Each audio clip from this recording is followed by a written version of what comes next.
একজন ব্যক্তি সে কাজকর্ম শেষে ট্রেনে করে তার বাড়ি ফিরছিল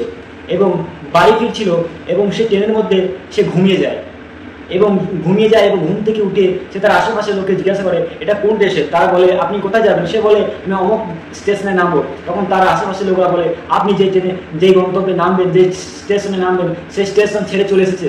তখন তার আশেপাশের লোকরা তাকে বলে যে আপনি এই স্টেশনে নেমে পড়ুন এবং কোনো অটো ধরে চলে যান। তখন সেই ব্যক্তি তার পরবর্তী স্টেশনে নেমে সে বাড়ি যাচ্ছিল গন্তব্যে। তখন গভীর রাত, হঠাৎ কিছু দুষ্কৃতী তার সামনে এসে পড়লো এবং তাকে জিজ্ঞাসা করলো আপনি কি মুসলিম, আপনার নাম কি।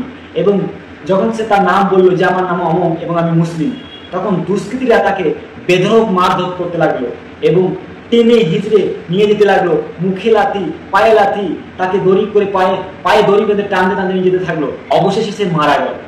নবী সাল্লাল্লাহু আলাইহি ওয়াসাল্লাম বলেছেন যে শেষ জামানায় মানুষের বিবেক তুলে নেওয়া হবে, মূর্খতা বর্ষণ হবে। রাসূল সাল্লাল্লাহু আলাইহি ওয়াসাল্লাম বলছেন যে শেষ জামানায় যারা মারছে তারা জানবে না যে কেন আমরা তাকে মারছি, এবং যে মরে যাচ্ছে সেও জানলো না যে আমাকে কেন মারা হচ্ছে। তাই সেই জামানা এখন চলছে।